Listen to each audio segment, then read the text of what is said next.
Welcome back, everyone. Kitchen design creates an ideal and safe location to prepare food for your family, and hygiene is very important in meal safety. A lot of us already know that.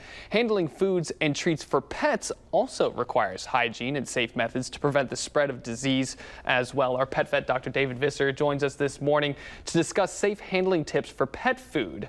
And what can you tell us about that, Doctor? Well, contamination of foods and foodborne illness is in the news a lot, and so we need to make sure that we're very safe. And a lot of people think pets have this antiseptic saliva, they have an iron stomach, they're just simply unaffected.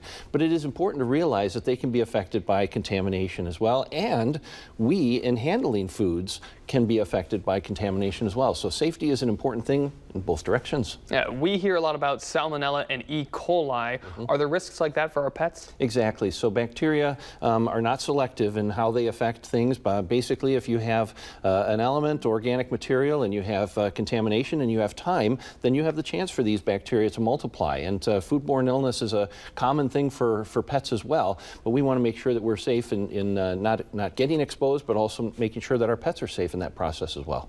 Right. So what are the steps that we can take to reduce the risks of these kinds of problems? I think it all starts when a package is being purchased. We want to make sure that we have good quality packaging. It's important to avoid bags that have tears in them.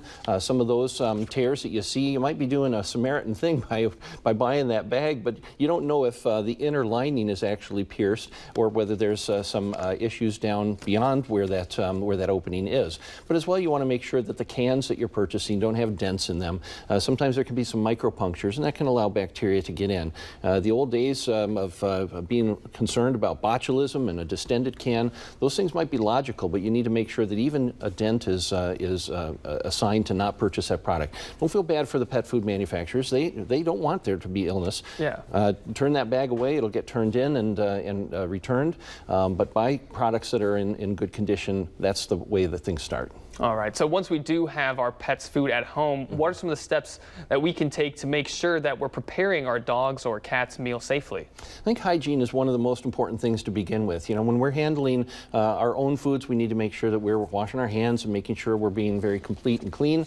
But we also want to make sure that the that the area where we're preparing our pet foods is clean as well. So make sure that you're washing your pet food dishes on a regular basis. Yeah. That's important to make sure that nothing is on there and that there's no residual for the next time you use that dish. The utensils that you use, whether it's a spoon or a dedicated scoop as well. A lot of people dip the pet's dish into the bag of food. And of course, this introduces bacteria into the bag. So make sure you do not use the pet food dish as a food scoop. And then of course, disposing of old food as it's been used up. Canned food in particular is going to age, and the moisture content in that is going to create a lot more risk for bacteria to multiply. Make sure that we're disposing of used food. Refrigerate things that might be able to be fed at the next meal, but making sure that there isn't time and the right conditions for these organisms to multiply. Yeah. So do we need to be mindful about the way our pet food is stored as well when it comes to hygiene? Yeah, this is important as well. First of all, the temperature at which the food is stored needs to be room temperature, but a dark, cool place is probably best. And we want to make sure that we're using the containers that the pet foods came in the first place. That bag that comes in has the right lining, and some of the plastic tubs and things that people might use might not have the right consistency or manner to be able to handle the moisture or handle the organisms that are in there. Make sure that container, of course, is sealed, because we don't want rodents or other things to get into that container, and that's very important as well.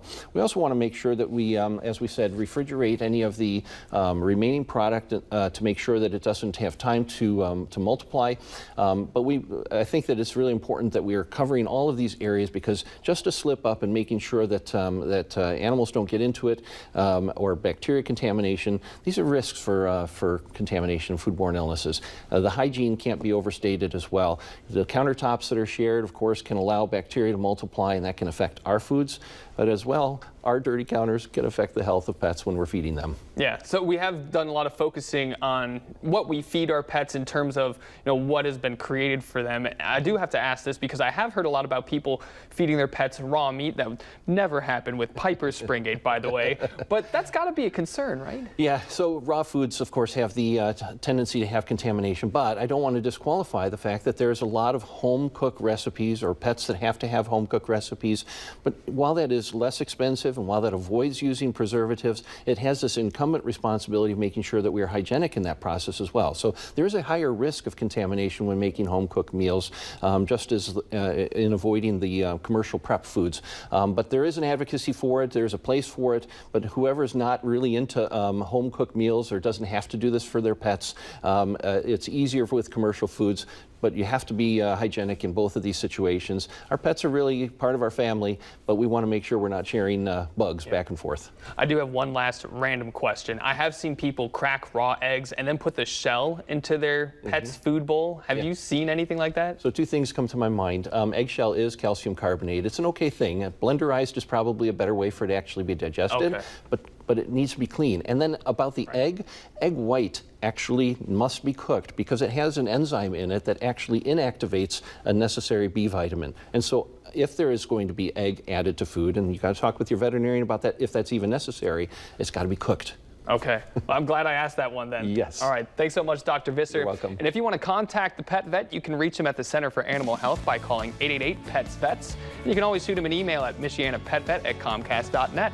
We'll be right back with more 16 News Now Saturday morning.